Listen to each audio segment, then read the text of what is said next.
Here we are, FEA Sports. Where are we? We are at Tournament Operations. All right, aka TO. Tournament Operations. Let's look at an esport like League of Legends. Can be played is played between two teams. It can be played on a virtual basis, similar to like how we play our high school esports, where you you you're at your school, they're at their school, connect online, and you play out. Obviously, there's issues there. Or it can be like the high school championships being played what is called LAN style or local area network. At the very least, like actually, our high school championships, I don't think they're actually LAN. They're just everybody's in the same building, which is not the same as LAN. But essentially, what's better about that is everybody's in the same building, everybody has the same equipment, everybody has the same IT infrastructure, so things like ping are going to be the same, latency are going to be the same for everybody, which makes it competitively more even of a playing field.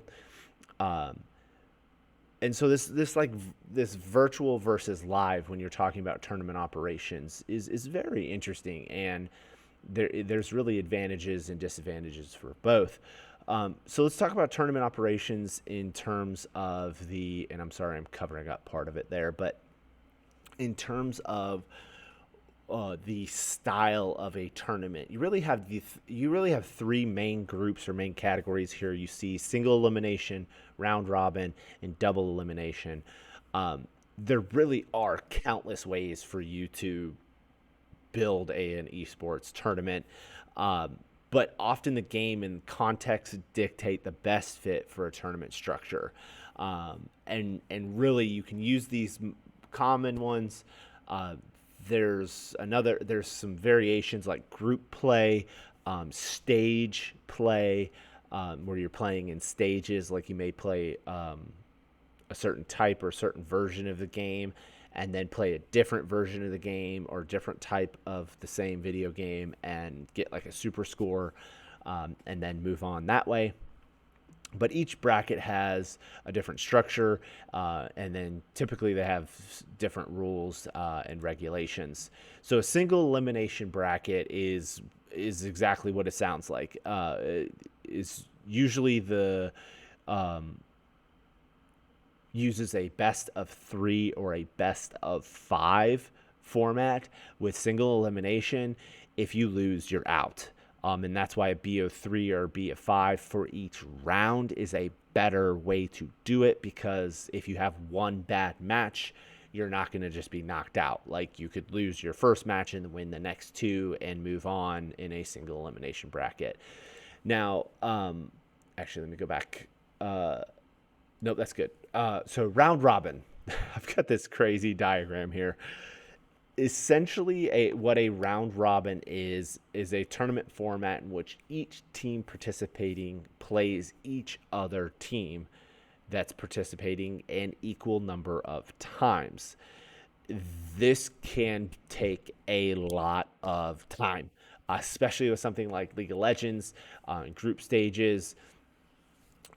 That's why you have a league that's broken up into groups, and you play round robin with just four teams, and that way you have just three matches to make it where you've played everybody in your group, and then top two teams move out of the group, bottom two teams are eliminated. Then you have a double elimination. Here you can see the my attempt at using Canva to create a graphic for a double elimination. But essentially, what you have is everyone starts up here in the upper bracket. You have match one and match two. One team, one, two, three, four teams. Okay, so in match one and match two, there's going to be a winner and a winner, and then the losers from match one, the losers from match two are going to come down here. And so it's going to be loser one and loser two. They go to this lower bracket because it's a double elimination tournament. You have to lose two matches or two matches in order to be knocked out.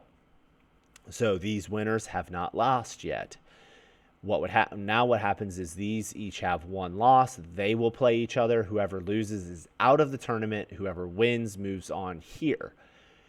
Here, the winner or the loser of this bracket of this match will then play this team. Whoever wins down here, and then whoever wins that will move up. The other will have 2 losses, double elimination. They are out.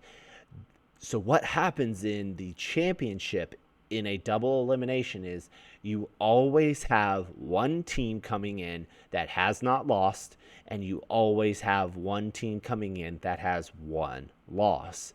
This is the dilemma for a double elimination bracket tournament. There's really 2 ways to do it that are fair. In the grand finals here, you can do a game advantage if it makes sense. Some esports it doesn't make sense, but you could do a game advantage where the winning team, the team with no losses, gets a 1 game advantage in that matchup, in that final match. Or you can play for a bracket reset. That can be difficult, especially with long-winded games like League of Legends. A bracket reset is essentially where you have a team here who has not lost, you have a team here who has 1 loss. If the team with 1 loss beats the undefeated team, now they both have 1 loss. And then the bracket essentially resets, and you play the 1-loss team and the 1-loss team again to see who ends up with 2 losses and is doubly eliminated. That can take a lot of time. So a lot of times leagues will give a 1 game advantage to the team who has no losses, so they get that little perk, and then they just play 1 match for the grand championship. Double eliminations are very common.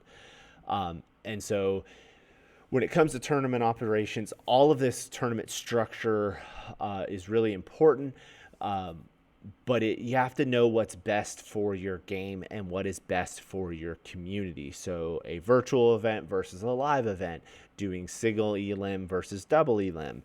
Sometimes a round robin is really the only thing that makes sense, giving everybody a chance to play everybody, and then getting a list of who has the most wins to who has the most losses.